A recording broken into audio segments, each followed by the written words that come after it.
ላቸው ባዩ ይባላለሁ የአምስተኛ ክፍል የሂሳብ መምህር ነኝ። ተማሪዎች በዛሬው የሂሳብ ክፍለ ጊዜ የምንመለከተው አዲሱ ምዕራፍ 4 ክፍልፋዮችን ላይ የሚያተኩረውን በዋናነት ክፍልፋዮችን ወደ መቶኛ መቀየር ይሆናል።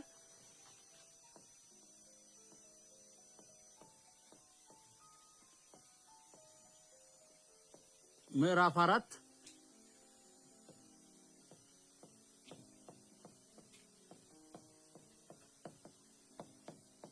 ክፍልፋዮችን ወደ መቶኛ መለወጥ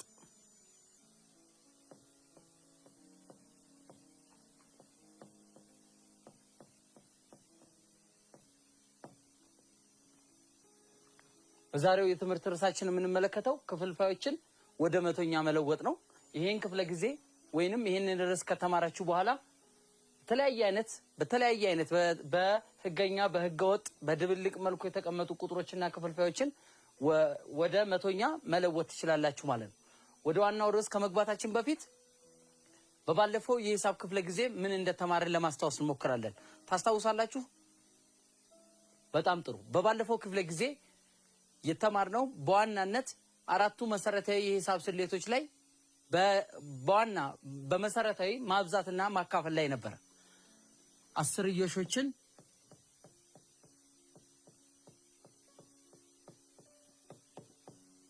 ማብዛትና ማካፈል ነበር።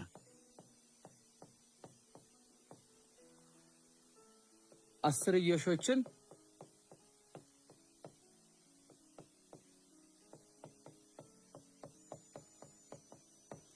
አስርዮሾችን ስናበዛ ለማንኛውም ሁለት ለተለያዩ አስርዮሻዊ ቁጥሮች ለማንኛውም አስርዮሻዊ ቁጥሮች 0.24 እና 0.5 የተለያዩ አስርዮሻዊ ሁለት ቁጥሮች ቢኖሩን እነኚህን ስናበዛ በተለያየ አይነት መልክ እንደምናበዛ ተመልክተናል። የመጀመሪያው አስርዮሹን በቀጥታ እርስ በርስ ማብዛት ነበረ። ሁለተኛው ደግሞ አስርዮሹን ወደ ክፍልፋይ በመቀየር ለማየት ሞክረን ነበረ። ስለዚህ እነኚህን በተጨማሪ ደግሞ አስርዮሽን የነጥቡ ቦታውን በመተው በውጤቱ ላይ ወይንም በማብዛት ስለሆነ በማብዛት ውጤት ላይ ነጥቡን ቆጥረን ወደ ቀኝ ያሉትን ነጥብ ቆጥረን በውጤቱ ላይ ወደ ግራ ነጥቦችን እናስቀምጣለን ማለት ነው። ይሄንን ምሳሌ እናያለን ማለት ነው። 0.24 የዚህም ብዜት ነው ሲባዛ በ0.5 ሁለቱን ይሄ ከአስርዮሻዊ ነጥቡ በኋላ ሁለት ቦታ ያንቀሳቅሰናል። ይሄ ደግሞ አንድ ነው ያለው። ሁለቱም አይነት እናያለን። አንደኛው 0.24 ሲባዛ በ0.5 ነው። ቁልቁል በማብዛት ሂደት ማብዛት እንችላለን። 5 ጊዜ 4 20 0ን ጽፌ 2 አለኝ። 5 ጊዜ 2 10 ሲደመር 2 12 አንድ አለኝ። 5 ጊዜ 0 0 ሲደመር 1 1 የመጀመሪያውን ጨርሰናል። ሁለተኛው 0 ጊዜ 4 በ0 ማንኛውም ቁጥር ቢባዛ ያው ራሱ 0 ስለሆነ 0 ጊዜ 4 0 0 ጊዜ 2 0 በድጋሚ 0 ይመጣል። እነኚህን ቁጥሮች እንደምራለን። ቁልቁል በየቤቱ ዋጋቸውን እናስቀምጣለን። 2 እና 0 2 1 እና 0 1 እዚህ 0 መጣ። ልብ ልንለው የሚገባው ነገር ከአስርዮሻዊ ነጥብ ወደ ቀኝ 1 2 ቦታ እንቀሳቅሰናል። እዚህ ጋር 1 ስለዚህ እዚህ 2 አለን፣ እዚህ 1 አለን። ወደ ቀኝ ያንቀሳቀስነው ቦታ በአጠቃላይ ስንት አለ? 3 አለ። ውጤታችን ላይ እንሄድና ከአስርዮሻዊ ከአንድ ቤቱ ከተሰጠው ቁጥር ከውጤቱ ከመጨረሻው ከአንድ ቤቱ በመነሳት ወደ ግራ እንመለሳ። ወደ ቀኝ ነበር የቆጠርነው፣ ወደ ግራ እዚህ ነው መጨረሻው አስርዮሻዊ ነጥብ ያለው 1 2 3 ስለዚህ ነጥቡ እዚህ ይቀመጣል። ውጤቱ 0.120 ይሆናል ማለት ነው። ይሄ 0.24 ሲባዛ በ0.5 የሚሰጠው አስርዮሻዊ ቁጥሩን በአስርዮሽ ቁጥር በማብዛት ቁልቁል በማብዛት ያገኘነው ውጤት ነው። ወደ ክፍልፋዩም እንሄዳለን። ምሳሌ ወስደን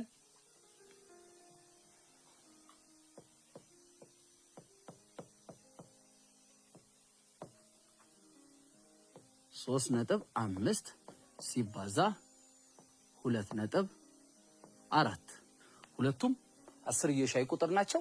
አስርዮሻዊ ቁጥሩን ይሄንንም ስንመለከት አንድ ነጥብ አንድ ቦታ ነው የሚያንቀሳቅሰው ወደ ቀኝ፣ ይሄኛውም አንድ ነው። ስለዚህ ሁለቱንም ሳንሰራ እዚህ እንዳለ ሁለቱም አንድ አይነት ነጥብ ስላለ አንድ ነጥብ ነው ወደዚህ ቦታ የሚያንቀሳቅሰን። ስለዚህ 35 ሲባዛ በ24 35ን በ24 እናበዛለን ማለት ነው። በ24 ስለዚህ 35ን በ24 ስናበዛ 4 ጊዜ 5 20 ሁለት አለኝ 4 ጊዜ 3 12 ከሁለት ጋር 14 2 ጊዜ 5 10 0 ጽፌ እንዳለኝ 2 ጊዜ 3 6 ከአንድ ጋር 7 0 ቁልቁል እንደምራለን 4 7 እና 1 8 ይመጣል 840 የዚህ ያበዛ ነው 35 ሲባዛ በ24 840 መጣ። ሁለቱ አስርዮሻዊ ቁጥሮች እርስ በርስ ሲባዙ የመጡልን ቦታዎች ናቸው። ይሄ ነጥብ አስርዮሻዊ ስንሰራ ይሄን በክፍልፋይ ስንሰራ 35 አንድ ስለሆነ አስረኛ ነው ሲባዛ ይሄኛውም 24 አስረኛ ነው። ስለዚህ በቀጥታ ማብዛትን ስንጠቀም ይሄን በዚህ እናበዛለን፣ ይሄኛውን በዚህ እናበዛለን። 35 በ24ን ስናበዛ 35 ሲባዛ በ24 እዚህ አብዝተናል 840። ስለዚህ እዚህ 10 100። ስለዚህ ይሄ 0 ነው 2 0 ስላለው 1 2 እዚህ ጋር ተመሳሳይ እንዳለው ይሄም ሁለት ነጥቦች ስለተውን 1 2 እንሄዳለን። በዚህም አይነት ስንት ሄድን 8.40 እዚህኛውም 8.40 በሁለቱም አስርዮሽን ነጥቦቹን ቦታ በመተው በክፍልፋይም በመቀየርም ተመሳሳይ ውጤት ይመጣልናል። የሚቀለንን መንገድ መውሰድ እንችላለን። በባለፈው ይሄንን አይተናል። በተጨማሪ ደግሞ አስርዮሻዊ ቁጥሮችን በሙሉ ቁጥሮች ማብዛት አይተን ነበር። ስፔሻሊ ደግሞ በዋናነት አስርዮሻዊ ቁጥሩን በ10 ርቢ ብዜቶች ለማየት ሞክረናል። ይህ ማለት 10 ርቢ የ10 ርቢ ብዜቶች ለማለት 10 100 1000 እያልን እነኚህ ወዘተ በእነኚህ ማብዛት እናያለን ማለት ነው።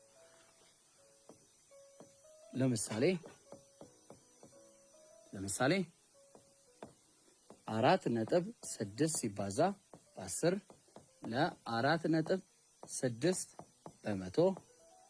ስለዚህ አስርዮሻዊ ቁጥሩን በሙሉ ቁጥር በምናበዛበት ጊዜ የአስር ርቢ ቁጥሩ የያዘውን የዜሮ ብዛት ልክ እኛ ወደ ግራ ነጥቡን ወደ ቀኝ እናሻግራለን። ማብዛት ስለሆነ ወደ ቀኝ እናሻግራለን።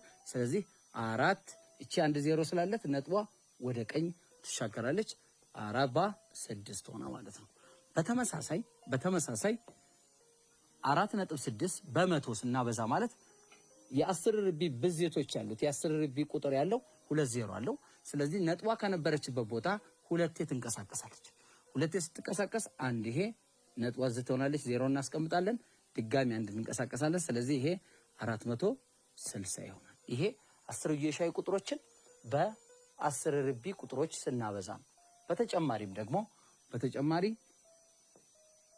ራሱ አስርዮሻዊ 3.42 በ5 ይሄ ደግሞ አስርዮሻዊ ቁጥሩ በራሱ በማንኛውም ሙሉ ቁጥር ስናበዛ እስከዛሬ ማንኛውም ሙሉ ቁጥር ስናበዛ ያበዛዝ ሂደት ነው የምናበዛው። ስለዚህ እሱን 3.42 ሲባዛ በ5 5 ጊዜ 2 መልሱ ላይ ሁለቱን ነጥቡን ቆጥረን ማስቀመጥ ይቻላል። 5 ጊዜ 2 10 አንድ አለኝ። 5 ጊዜ 4 20 ከአንድ ጋር 21 ሁለት አለኝ። 5 ጊዜ 3 15 ከሁለት ጋር 17 ስትመጣ 1710። ስለዚህ አስርዮሻዊ ነጥቡ ወደዚህ ስንቆጥረው 1 2 ነበር። ስለዚህ መልሳችን ላይ ተመልሰን 1 2 ስንት ይመጣል? 17.10 እናገኛለን ማለት። ይሄ አስርዮሻዊ ቁጥሮችን በ10 ርቢ ብዜትና በሙሉ ቁጥሮች የማብዛት ሂደት ነበር ባለፈው ያየነው። አሁን በተመሳሳይ ማካፈልን አጠር አድርገን እንከልሰዋለን ማለት ነው። አስርዮሾችን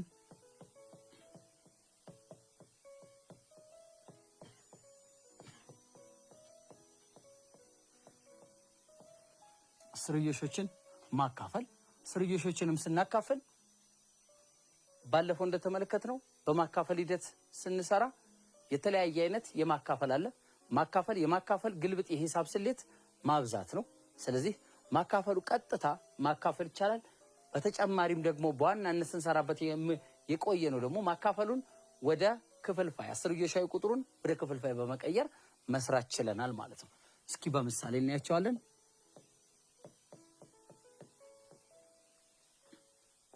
2.4 ሲካፈል ለ2 ይሄ አስርዮሻዊ ቁጥሩን በሙሉ ቁጥር ማካፈል ነው። ስለዚህ ይሄ አስርዮሻዊ ቁጥሩ ይሄ ማለት 1 ነጥብ ስለሚያስኬድ ወደዚህ 24 ሲካፈል ለ10ኛ ሲካፈል ለ2 ባለፈው የተማርነው ላይ የምታስታውሱ ከሆነ 24 10ኛ የማካፈል ግልብጥ ስሌት ማብዛት ነው። እዚህ 2 ነው። ማንኛውም ሙሉ ቁጥር ታህቱን 1 ማድረግ ይቻላል። ስለዚህ የ2 አንደኛ ተገላቢጦሽ 1 ሁለተኛ ነው። ይህ ማለት ተገላቢጦሽ ማለት ሁለት ሙሉ ቁጥሮች ተገላቢጦሽ ናቸው የምንላቸው እርስ በርስ በሚባዙበት ወቅት የሚሰጡት ሙሉ ቁጥር 1 ከሆነ ብቻ ነው። ስለዚህ የ2 አንደኛ 1 ሁለተኛ ነው። ስለዚህ ማብዛት ደግሞ ቀጥታ ነው። 24 ሲባዛ በ1 24 ለአል በለአል 10 በ2 20 እንደዚህ አድርገን ማስቀመጥ ከዚህ የተሻለ ማስቀመጥ የምንችልበት መንገድ አለ። ይህም በዝቅተኛ ሂሳባዊ ቃል የጋራ አካፋይ ካላቸው በዝቅተኛ ሂሳባዊ ቃል ማስቀመጥ እንችላለን። ይሄ በ4 6 በ4 5 ስለዚህ የነኚህ ውጤት ስለዚህ 2.4 ሲካፈል ለ2 6 5ኛ 6 5ኛ እናገኛለን። 6ንም ለ5ንም አካፍለን በአስርዮሻዊ ነጥብ መስራት እንችላለን ማለት ነው። 9.6 ሲካፈል ለ3.2 9.6 ሲካፈል ለ3.2 ሁለቱም አስርዮሻዊ ቁጥር ናቸው። ሌላው ደግሞ ሁለቱም ከነጥቡ ወደ ቀኝ አንድ ቦታ ነው መንቀሳቀስ የሚችሉት። ነጥቡ ሊንቀሳቀስልን የሚችለው ስለዚህ ሁለቱም ቦታ ያለውን አስርዮሻዊ ነጥብ እንተውና በኋላ መልሱ ላይ ወይንም ከፈለግን አስርዮሻዊ ነጥብ ወደ ክፍልፋይ በመቀየር 96 ሲካፈል 10ኛ ሲካፈል 32 10ኛ አድርገን ስለዚህ ይሄ ወደ መሄድ ይወስደናል። 96 10ኛ ሲባዛ የማካፈል ግልብጥ ስሌት ማብዛት ነው። የ32 10ኛ 10 32ኛ ይመጣል። ተመሳሳይ ናቸው። ላልና ታህት ላይ ማብዛት ስለሆነ ማቃለል እንችላለን። እዚህ ጋርም ስንት መጣ? 96 32ኛ መጣ። 96 ለ32 ሲካፈል 96 ማለት 3 ሲባዛ በ32 ነው። ይሄ ደግሞ 1 ሲባዛ በ32 ነው። ስለዚህ 32 በ32 ሲጠፋ 3 ለ1 3 ይመጣል። ስለዚህ በቀላሉ ክፍልፋዩንም አስርዮሽም በአስርዮሽም ማካፈል እንችላለን። አስርዮሽን ወደ ክፍልፋይ በመቀየርም እንደዚህ በቀላሉ ማየት ችለናል። በባለፈው የሂሳብ ክፍለ ጊዜ የተመለከትነው 4 የሂሳብ ስሌት በአስርዮሽ ላይ ነበረ። በዋናነት መደመር፣ መቀነስ፣ ማብዛትና ማካፈል ነበረ። ወደ ዛሬው ርዕሳችን እንገባለን ማለት ነው። በዛሬው ርዕሳችን ከክፍለ ጊዜ በኋላ ክፍልፋዮችን ወደ መቶኛ መቀየር ትችላላችሁ፣ ወደ አስርዮሽ መቀየር ትችላላችሁ ማለት ነው። አብራችሁ ይቆዩ።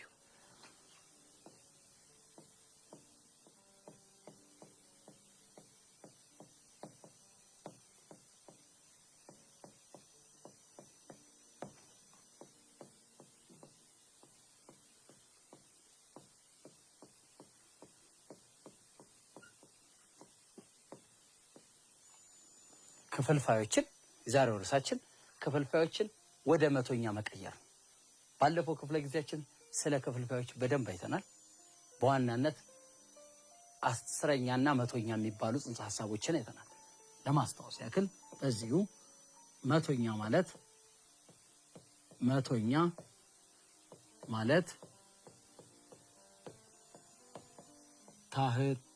ታህታቸው 100 የሆኑ ክፍልፋዮች ናቸው።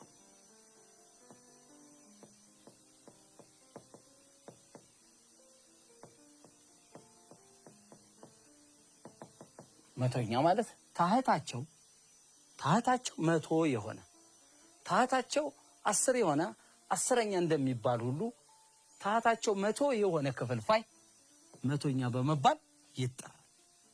እስኪ ምሳሌ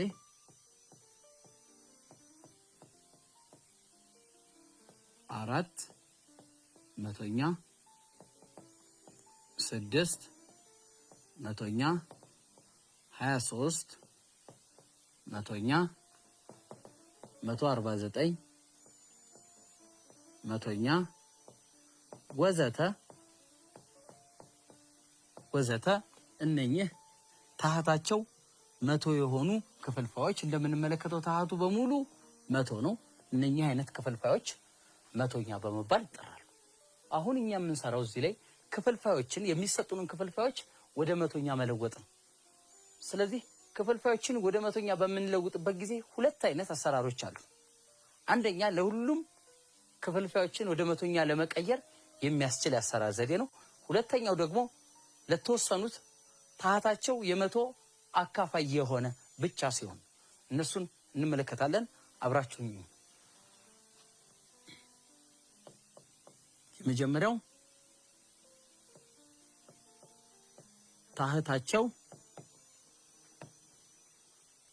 ታህታቸውን እኩል መቶኛ የሆነ ክፍልፋይ ወይንም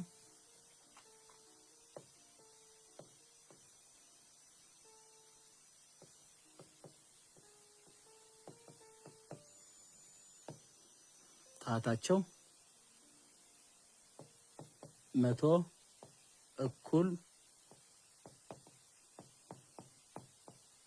የሆነ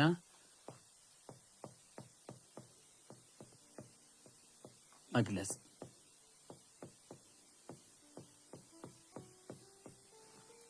ታህታቸው 100 እኩል የሆነ ክፍልፋይ መግለጽ ስንል የክፍልፋዮቹ ታህት 100 እንዲመጣ ማድረግ ማለት ነው።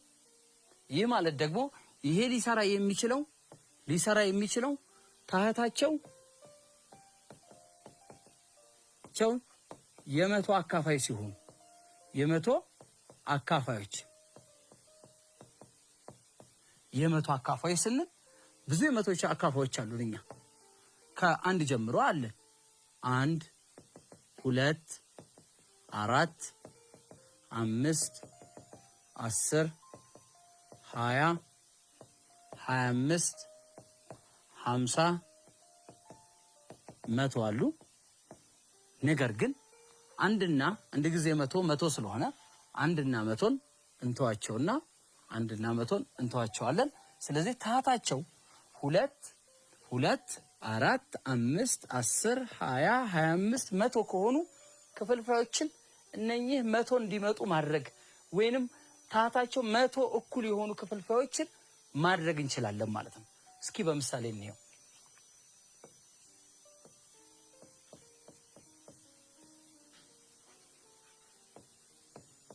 ክፍልፋዮችን ወደ መቶኛ ለውጡ።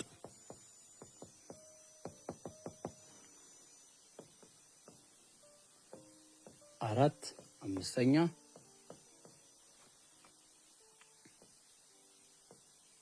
3 10ኛ 9 20ኛ 12 25ኛ እነኚህን ክፍልፋዮች ወዴት እንቀይራለን? ወደ መቶኛ እንቀይራለን ማለት ነው። ከላይ እንዳነሳ ነው ታህታቸውን ምን ወደ ሆኑ 100 እኩል ወደ ሆኑ ታህታቸው እዚህ 5 ነው። 5ን 100 እንዲሆን ማድረግ እንችላለን። ያ ማለት 100 ሲካፈል ለ5 20 ይመጣል ማለት ነው። 20 ይመጣል 100 ሲካፈል ለ5። ስለዚህ 4 5ኛ 100 ሲካፈል ለ5 20 ስለሚመጣ ሁለቱንም በ20 እናበዛለን ላዕሉንም ታህቱንም። ስለዚህ ይሄ 4 ጊዜ 20 80 ሲካፈል 5 ጊዜ 20 100 መጣልን ማለት ነው። ይሄንን በምን እንገልጻለን? 80 ሲባዛ በ1 100ኛ። ከዚህ ከባለፈው ክፍለ ጊዜያችን እንደምናስታውሰው አራተኛ ክፍል ላይም 100ኛ ማለት 100ኛ ማለት ወይም መቶኛ ወይንም ፐርሰንት ተብሎ ይገለጻል። 100ኛ ማለት ከመቶ አንድ እጁ ማለት ነው። ወይንም ፐርሰንት ወይንም በአማርኛው መቶኛ ተብሎ ይገለጻል ማለት ነው። ስለዚህ ይሄ ምልክት ሂሳባዊ ምልክት ማንን ይገልጽልናል ማለት ነው? 100ኛ ወይንም በ10 ከሆነ 0.01ን ይወክልናል ማለት ነው። ስለዚህ 100ኛ ባለበት ሁላ ይሄንን መተካት እንችልና ወደ መቶኛ መቀየር እንችላለን። ስለዚህ እዚህ 100ኛ አለን። 100ኛ ስላለን 80 በ100ኛ ቦታ እቺ ፐርሰንት እንቀየራለን። ስለዚህ 4/5ኛ በመቶኛ ሲቀየር 80% ይመጣል ማለት ነው። በድጋሚ እናያለን። 3/10ኛ አሁን ታህቱን 100 ማድረግ ይቻላል። አዎ ምክንያቱም 100 ሲካፈል ለ10 10 ስለሚመጣ ላዕሉንም ታህቱንም በአንድ አይነት ቁጥር በ10 ማብዛት 3 ጊዜ 10 ይሄ ማለት 3 ሲባዛ በ10 ይሄ 10 ሲባዛ በ10 ማብዛት ለአል በላል ስለሆነ 3 ጊዜ 10 30 ሲካፈል 10 ጊዜ 10 100 ይሄን ስናስቀምጠው 30 ሲባዛ በ1 100ኛ ነው። ስለዚህ ይሄን ግልጽ ለማድረግ 30 100ኛ ማለት የፐርሰንት ምልክት ነች። ስለዚህ ቦታዋ ላይ 30% ይሆናል ማለት ነው። በጣም ጥሩ። በዚህ አይነት አሰራር በመጠቀም 3 ደቂቃ ሰጥቻችኋለሁ።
ቀለል ባለ መልኩ እንደሞከራችሁትና መልሱን ውጤቱን እንዳገኛችሁ ተስፋ አደርጋለሁ። ስለዚህ ከላይ በሰራናቸው መንገድ ከተጠቀማችሁ በቀላሉ መስራት ትችላላችሁ ማለት ነው። አሁን ደግሞ እናንተ የሰራችሁትን አብረን እዚህ ላይ ለማየት እንሞክራለን ማለት ነው። የመጀመሪያው ማን ነው? ሐመር ውሃ 9/20 ይላል። አዎ እዚህ ጋር ከተቀመጡት የታህታቸው 100 እኩል እንዲመጡ ከተደረጉት 2 4 5 10 20 እና 25 50 አሉ። ከነኚህ ውስጥ አንደኛው 20 ነው። ያ ማለት 100 ለ20 5 ጊዜ ይደርሳል። ስለዚህ 9/20ኛን ሁለቱንም በ5 ምክንያቱም ታህቱ 20ን በስንት ባበዛው 100 ይመጣልኛል ማለት ነው። የሚመጣው ውጤት በ5 ባበዛው ነው። ስለዚህ 9 ጊዜ 5 45 ሲካፈል 20 ሲባዛ በ5 100 ይመጣል። 45 100ኛ 45 ሲባዛ በ1 100ኛ 1 100ኛ ማለት ፐርሰንት ማለት ነች። ስለዚህ 45%። ይሄን ካላችሁ በጣም በአሪፍ መልኩ ሰርታችኋል ማለት ነው። እሺ ወደሚቀጥለው የመጥያቄ እንሄዳለን። በተመሳሳይ መልኩ እንሰራለን። 12 25ኛ 12 ይሄንንም 25 100 እንዲመጣልኝ ሁለቱንም ወገን በ4 ማለት ነው። በ4 ማለት ያን ቁጥር በአንድ አበዛ ነው ማለት ነው። 4 ሲካፈል ስለዚህ 12 በ4 48 ሲካፈል 25 በ4 100 ይመጣል። 48 ሲባዛ በ1 100ኛ ይሄ ደግሞ ፐርሰንቷ እዚህ 48% ይመጣል ማለት ነው። በጣም ጥሩ ተማሪዎች፣ ወደ ሁለተኛው የክፍልፋይን ወደ 100ኛ የምንቀይርበትን ሂደት ደግሞ አሁን እናያለን ማለት ነው። ሁለተኛው ክፍልፋይን ወደ አስርዮሽ የምንለውጥበት ሂደት ደግሞ ለማንኛውም ክፍልፋይ አይነት ለመቀየር የሚያስችለን በማንኛውም እዚህም እንዳያችኋቸው የታህታቸው የመቶ አካፋይ ይሁንም አይሁንም መቀየር የሚያስችል ነው። ይህ ደግሞ ታህቱን የክፍልፋዩን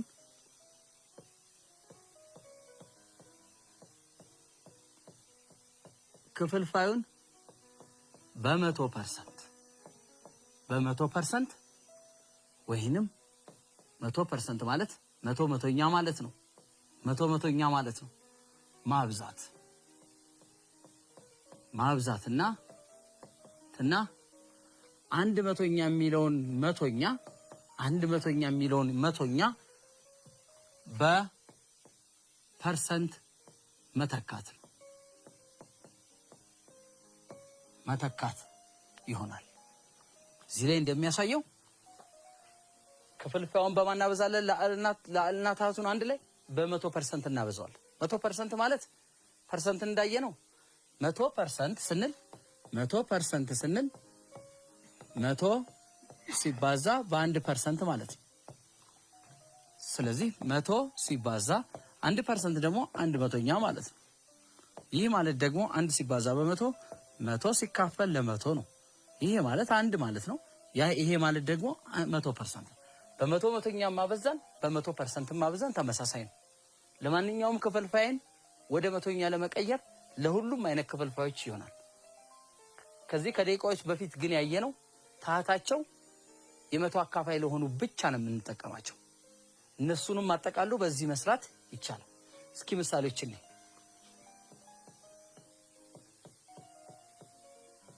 ምሳሌ የሚከተሉትን ክፍልፋዮች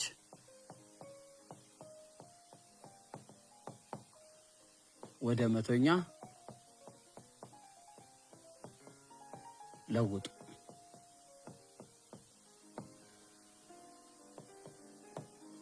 ሀ 4 5ኛ ለ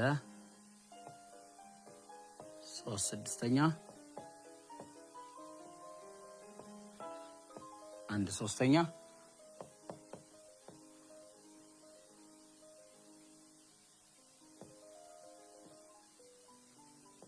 2 4ኛ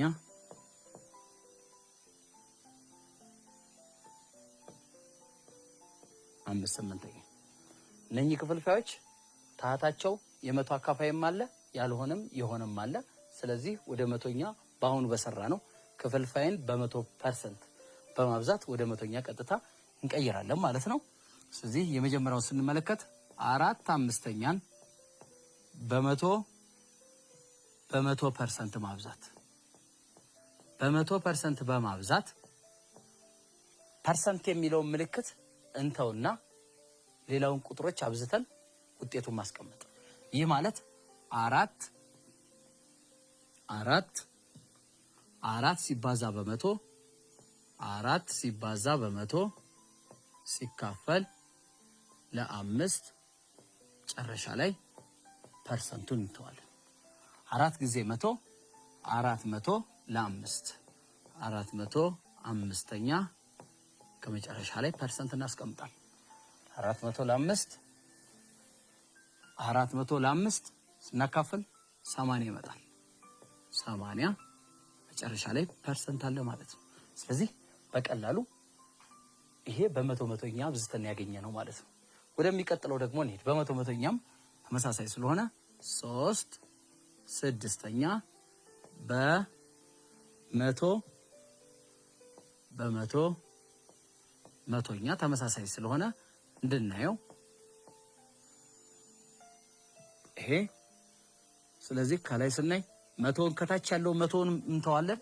ይሄን መቶ የምንተውበት ምክንያት ፐርሰንት ምልክት ማለት ይቺ ፐርሰንት ምልክት ማለት 100ኛ ስለሆነ ይሄ እንዲመጣልን 3 ጊዜ ይሄን እንጠቀማለን። እንደዚህ ይሄን እናበዛለን። 3 ሲባዛ በመቶ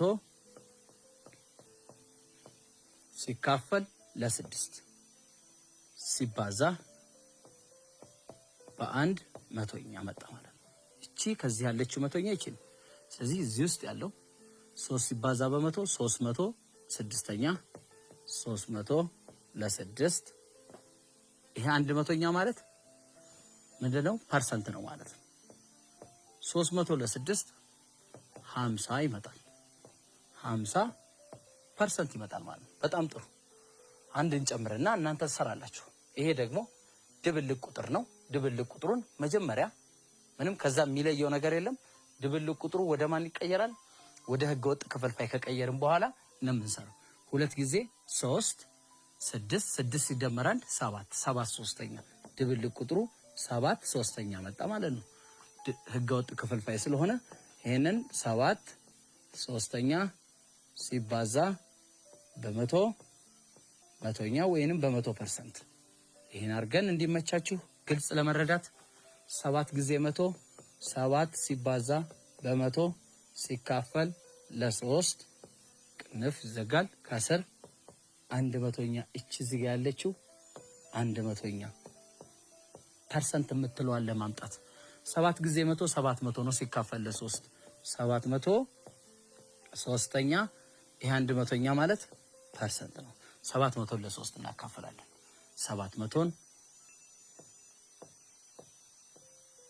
ለ3 7 ለ3 2 ጊዜ 3 6 1 10 አለን። 10 ለ3 3 ጊዜ 3 ጊዜ 3 9 አንድ ወረደ። አሁንም ድጋሚ 0 አለን። 10 ለ3 3 ጊዜ 3 ጊዜ 3 9 ስትመጣ 1 አሁን ጨርሰን ስንደረሰ 233 ሙሉ 1/3 ፐርሰንት ድብልቅ ቁጥር ስለሆነ 233 ሙሉ 1/3። እናንተ ደግሞ በማንኛውም በሁለቱም አይነት መንገድ በመጠቀም እነኚህን ሶስቱን ጥያቄዎች ትሰራላችሁ ማለት ነው።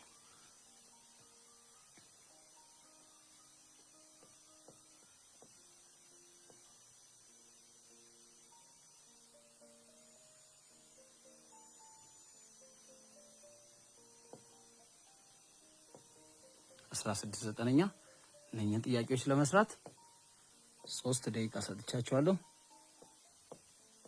ከ3 ደቂቃ በኋላ ተመልሰን በመገናኘት እንሰራለን ማለት ነው።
እሺ ተማሪዎች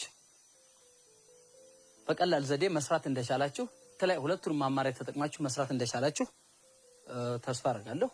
ስለዚህ ሁለቱንም ይሄኛው ለማንኛውም ክፍልፋይ ማንኛውንም አይነት ክፍልፋይ ወደ መቶኛ ለመቀየር ይጠቅማል። ስለዚህ በዛኛውም እነኚህ መናሰን መን በዛኛው መስራትም ትችላላችሁ፣ በዚህም መስራት ትችላላችሁ። እስኪ ከኔ ጋር ሆነን ደግሞ ጥያቄዎችን አብረን እንስራ። እዚህ ጋር እንስራ። 2/4 2/4 በ100% ነው አሁን። ስለዚህ በ100% ሲታረግ ፐርሰንቱን ትተን 2 ሲባዛ በ100 ሲካፈል ለ4 ማለት ነው። 2 ሲባዛ በ100 ሲካፈል ለ4 ፐርሰንቱን መጨረሻ ላይ ማስቀመጥ ነው። ይሄን ስናደርግ 2 ጊዜ 100 200 ሲካፈል ለ4 ፐርሰንት አለ። 200 ለ4 50 ይመጣል። 50% ይሆናል ማለት ነው። ወደሚቀጥለው ደግሞ 5/8 የሚለውን ስናይ 5/8 ሲባዛ በ100%። አሁን በተደጋጋሚ የምናደርገው 5ን በ100 እናበዛለን።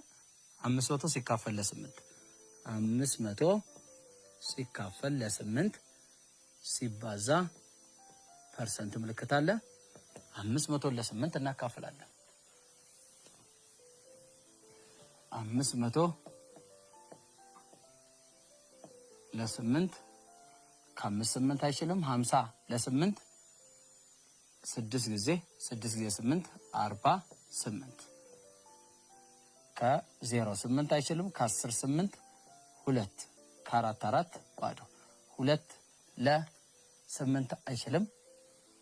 ስለማይችል ማን ይወርዳል? 0 ይወርዳል። 20 ለ8 2 ጊዜ 8 16 ከ20 ላይ 16 4 ይቀራል። 4 ለ8 አይችልም። ስንደረሰ 62 ሙሉ 4/8 ወይንም 1/2 4/8 ፐርሰንት ከኋላ አለች።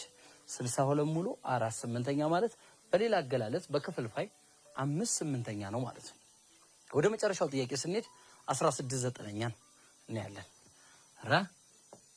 16/9 በተመሳሳይ ይሄን በ100% ስናደርግ 16 ሲባዛ በ100 1600 ሲካፈል ለ9 ከመጨረሻው ላይ ፐርሰንት።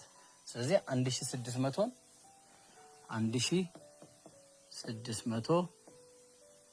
ለ9 አንድ ጊዜ ይደርሳል። ከዚህ ስንቆርጥ አንድ ጊዜ 9 ስለዚህ 7 0 ይወርዳል። 7 ለ9 7 ጊዜ 9 63 አሁንም ከ7 ላይ ከ0 3 አይችልም። አንድ ይበደራል። ከ10 3 7 የአንድ ስላበደረ 6 ባዶ 7 ለ9 አይችልም።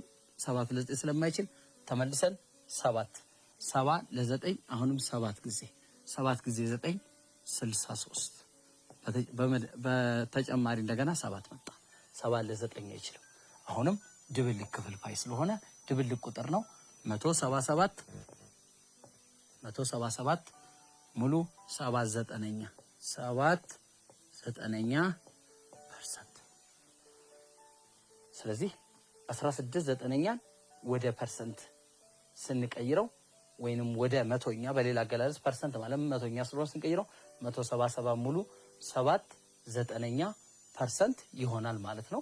ስለዚህ ይህንን በሁለት አይነት መልኩ ክፍልፋይን ወደ አስርዮሽ ወደ መቶኛ ስንቀይር በሁለት አይነት መንገድ አይተናል ማለት። አንደኛው ታህታቸውን 100 እንዲመጣ እኩል 100 ያለው ክፍልፋይ እንዲመጣ ማለት፣ ሁለተኛው ደግሞ በ100% ወይም በ100ኛ ማብዛትና የፐርሰንት ምልክቱን በአንድ መቶኛ ቦታ መተካት ነው የሚችለው። ስለዚህ አሁን ይህንን ክፍልፋዮችን ወደ መቶኛ መቀየርን ጠንከር የሚያደርግልን አንድ ጥያቄ እንሰራለን ማለት ነው።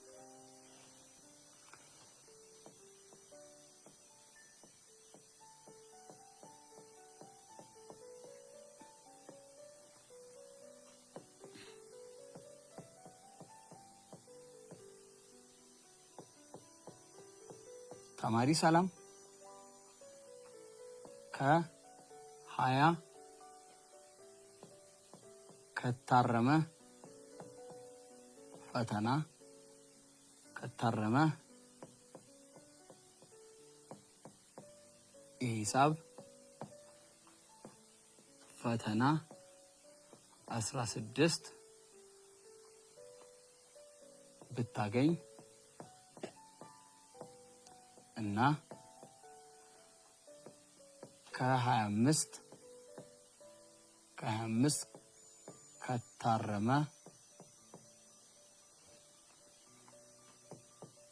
የአካባቢ ሳይንስ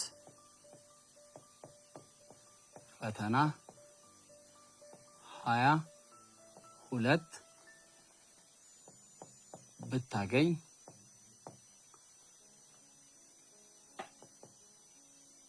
ተማሪዋ ከፍተኛ ውጤት ያመጣችው በየትኛው ትምህርት ነው?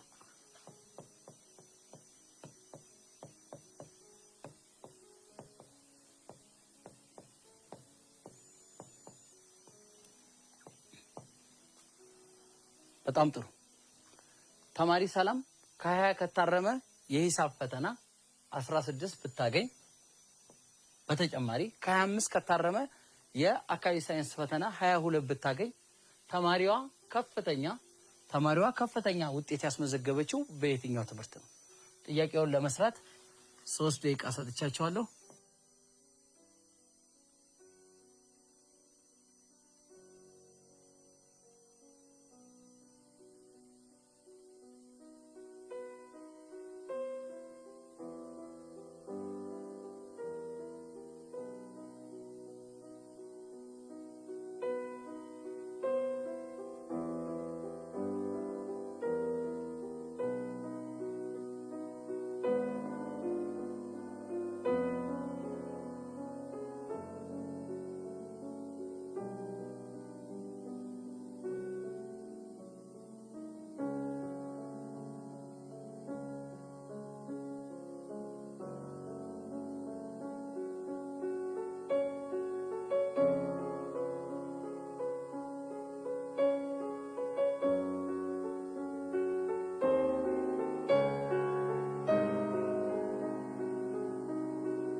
እሺ ተማሪዎች ጥያቄውን እንደሞከራችሁ ተስፋ አደርጋለሁ። ጥያቄውን ያው የምናወዳድረው የተማሪ ሰላምን የሂሳብና የአካባቢ ሳይንስ ፈተና ውጤት የምናወዳድረው ወደ መቶኛ የነበራትን ፈተናው የተያዘው ያገኘችውና ፈተናው የተያዘውን የታረመበትን የማርክ ውጤት በመቶኛ በመቀየር ነው የምንሰራው። ስለዚህ በቀጥታ ወደ ጥያቄው እንሄዳለን። ተማሪ ሰላም ከ20 ከታረመ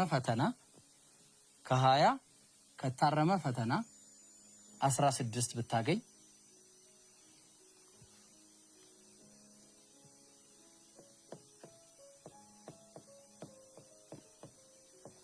ከ20 ከታረመ ፈተና 16 ብታገኝ ይሄ ሂሳብ ነው። በተጨማሪ ስለዚህ ይሄንን በመቶኛ ስንቀይረው ከ20ው ስንት ነው ያገኘችው? 16 20ኛ ነው ያገኘችው ማለት ነው። ወደ መቶኛ ስንቀይረው ይሄንን ሁለቱንም ወገን ከፈለግን በ100% ማብዛት እንችላለን።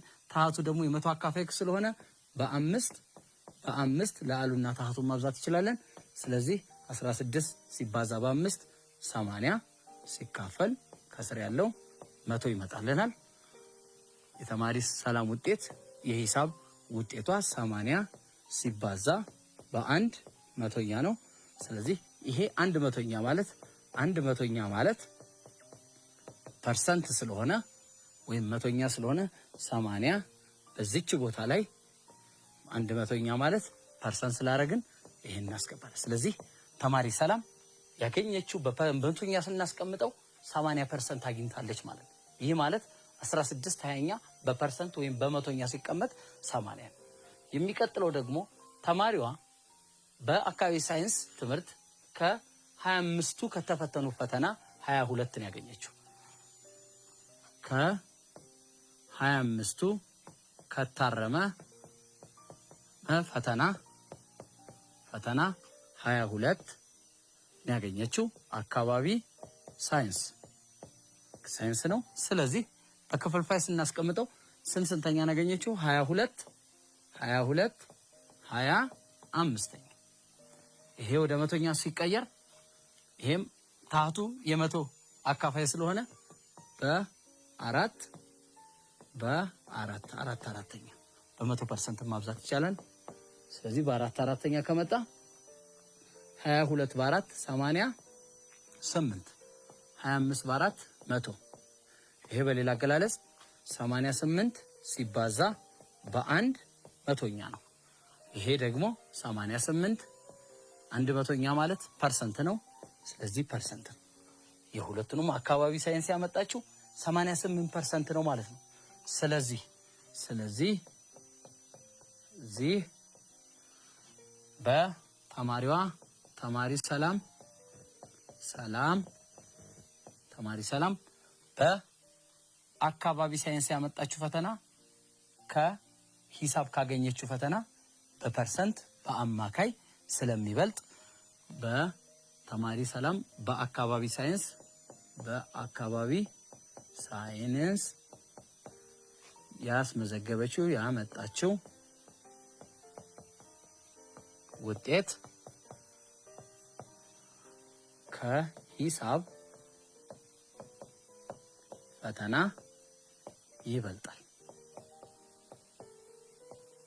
ይህም ማለት 88% ከ80% ይበልጣል ማለት ነው። በደንብ ስናብራራው 88% ማለት 22 25ኛ ክፍልፋዩ ከ16 20ኛ ይበልጣል ማለት ነው። ስለዚህ የተማሪ ሰላም ውጤት 22 ከ25 ያገኘችው ከፍተኛ ውጤት ነው። እሺ ተማሪዎች የዛሬው ርዕሳችን ይሄን ይመስላል። ዛሬ ምን እንደተማርን ታስታውሳላችሁ? በጣም ጥሩ። በዛሬው ርዕሳችን የተማርነው በዋናነት ክፍልፋዮችን ወደ መቶኛ መለወጥ። ክፍልፋዮችን ወደ መቶኛ ስንለውጥ ሁለት አይነት የአሰራር ሂደት አሉ። አንደኛው ክፍልፋዩን ታህቱ የመቶ አካፋይ ከሆነ ወይንም እኩል የመቶ ክፍልፋይ ከሆነ ያ ማለት ታህቱ 100 የሚሆንልን ከሆነ ታህቱ 100 እንዲሆን ደግሞ የክፍልፋዩ ታህት የመቶ አካፋዮች መሆን አለባቸው። ለምሳሌ 2 4 5 10 25 20 50 መሆን አለባቸው። እነኚህ ከሆኑ ክፍልፋዩን በቀላሉ የመቶ አካፋዮችን በመጠቀም እነኚህን ክፍልፋይ ወደ መቶኛ መቀየር እንችላለን። ሁለተኛው ደግሞ ክፍልፋዩን በ100% ወይንም በ100ኛ ማብዛት ነው። በ100ኛ ካበዛን በኋላ 100ኛ የሚለውን ጽንሰ ሐሳብ ወይንም 100ኛ ወይንም ፐርሰንት የሚለውን በፐርሰንት ምልክቷ በመተካት ሌላውን ቁጥር አብዝተን እናካፍልና መጨረሻ ላይ የፐርሰንት ምልክቷን እናስቀምጣለን። የዛሬው የሂሳብ ክፍለ ጊዜያችን ይሄን ይመስላል። በሚቀጥለው ክፍለ ጊዜ እስክንገናኝ ሰላም ሰንብቱ።